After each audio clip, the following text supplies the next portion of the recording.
আসসালামু আলাইকুম ওয়া রাহমাতুল্লাহি ওয়া বারাকাতুহু। ইন্নাল হামদুলিল্লাহ ওয়াস সালাতু ওয়াস সালামু আলা রাসূলিল্লাহ ওয়া বা'দ। সুপ্রিয় দর্শক, সূরা ইসরার 82 নম্বর আয়াতে আল্লাহ তাআলা ইরশাদ করেছেন, ওয়া নুনাজ্জিলু মিনাল কুরআনি মা হুয়া শিফাউন ওয়া রাহমাতুল লিল মুমিনিন। যার অর্থ হলো, আমি কোরআনে কারীমের এমন সব আয়াতসমূহ, সূরাসমূহ নাজিল করি যার মাঝে রয়েছে ঈমানদারদের জন্য আরোগ্য লাভের মাধ্যম এবং তাদের জন্য রহমত তথা আল্লাহর পক্ষ থেকে করুণা। আয়াতের ব্যাখ্যা মুফাসসিরদের অনেকেই বলেছেন, এখানে আল্লাহ রাব্বুল আলামিন আত্মিক রোগসমূহ থেকে আরোগ্য লাভের মাধ্যমের কথা বুঝিয়েছেন, অর্থাৎ কোরআনের প্রেসক্রিপশনকে অনুসরণ করার মাধ্যমে মানুষ প্রকৃত মানুষে পরিণত হয়, মানবীয় গুণাবলী অর্জন করে মানুষ আল্লাহ রাব্বুল আলামিনের প্রিয় পাত্রে পরিণত হয়।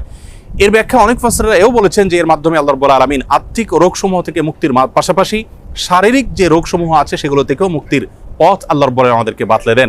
সেগুলোকে আবিষ্কার করে খুঁজে বের করে যথাযথভাবে আমল করার মাধ্যমে উপকৃত হওয়াটাই হলো আমাদের জন্য মূল বিষয়। আজ আমরা কোরআনে কারীমের এমন একটি সূরা আপনাদের সঙ্গে শেয়ার করতে চাই যে সূরার অপর নামই হলো সূরাতুশ শিফা বা আরোগ্য লাভের সূরা। আর সেই সূরা হলো আমাদের সকলেরই অতি পরিচিত সূরাতুল ফাতিহা।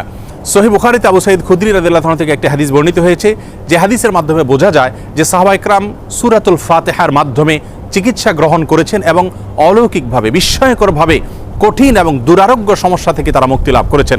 তখন নবী করিম সাল্লাল্লাহু আলাইহি ওয়াসাল্লাম বিষয়টি জানতে পারার পর তাকে বলেছিলেন, ওমা ইউদরিকা আন্নাহা রুকিয়া, তুমি কিভাবে জানলে যে সূরা ফাতিহা এটি রুকিয়া বা সকল রোগ থেকে শেফার একটি মাধ্যম। এজন্য এই সূরা সম্পর্কে উলামায়ে কেরাম বলে থাকেন যে সূরা ফাতিহার মাধ্যমে যে কোনো রোগ বালাই থেকে, যে কোনো বিপদ আপদ থেকে, যে কোনো অসুখ বিসুখ থেকে মুক্তি লাভের মাধ্যম হিসাবে আমরা এটিকে ব্যবহার করতে পারি।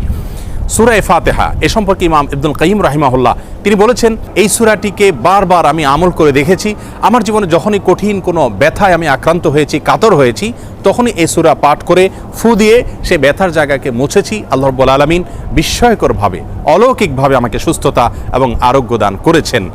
আমি ব্যক্তিগতভাবে আমার কথা বলতে পারি যে আমার বাসায়, পরিবারে আমার বাচ্চাদের যখন কোনো অসুখ বিসুখ হয়েছে, কখনো কোনো সমস্যা দেখা দিয়েছে, তৎক্ষণাৎ আমি সূরা ফাতিহা পাঠ করে তাদেরকে ফু দিয়েছি, তাদের শরীরে মুছেছি এবং সঙ্গে সঙ্গে আল্লাহ রাব্বুল আলামিন বিস্ময়করভাবে আমাকে উপকারিতা দিয়েছেন।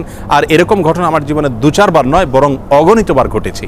এজন্য সূরা ফাতিহা এটিকে যদি কেউ যথাযথভাবে আমল করতে পারেন, সে আস্থা এবং বিশ্বাস আল্লাহ তাআলার প্রতি থাকে, তাহলে সেক্ষেত্রে অবশ্যই এর মাধ্যমে যে কোনো দুরারোগ্য ব্যাধি থেকে পর্যন্ত আমরা আরোগ্য লাভের মাধ্যম হিসাবে এটিকে ব্যবহার করতে পারি। হাদিসে কুদসিতে আল্লাহ রাব্বুল আলামিন বলেছেন, আনা ইনদা যান্নি আবদি বি, বান্দা আমার প্রতি যেমন ধারণা করবে আমি তার প্রতি সেরূপ আচরণ করব। অতএব পরিপূর্ণ আস্থার সাথে, বিশ্বাসের সাথে যদি কেউ যে কোনো অসুখ বিসুখ থেকে, যে কোনো ব্যাধি থেকে মুক্তি লাভের জন্য সূরা ফাতিহাকে পাঠ করেন, সেটি পাঠ করে কোনো পানিতে, তেল ইত্যাদিতে ফু দিয়ে সেটি যদি ব্যবহার করেন, প্রয়োগ করেন, অথবা শরীরের কোনো জায়গায় অসুখ দেখা দিলে এটি পাঠ করে যদি ফু দেন সেই জায়গায় বা মোছেন, ইনশাআল্লাহ বিইذনিল্লাহ আল্লাহ তাআলা তাকে ওই রোগ থেকে মুক্তি নসিব করবেন। এবং এটি হাজারো লাখো উলামায়ে কেরাম এবং ঈমানদারদের পরীক্ষিত একটি আমল। আমরা এই আমলটি যে কেউ করতে পারি। আমরা অনেকে মনে করি এই সমস্ত সূরার মাধ্যমে আরোগ্য লাভের জন্য বোধহয় কোনো মুত্তাকি পরহেজগার মানুষ দিয়ে এগুলো পাঠ করাতে হয়। মূলত আমরা যে কোনো মুসলমানই এটিকে আমল করতে পারি এবং এর মাধ্যমে আরোগ্য লাভের চেষ্টা করতে পারি।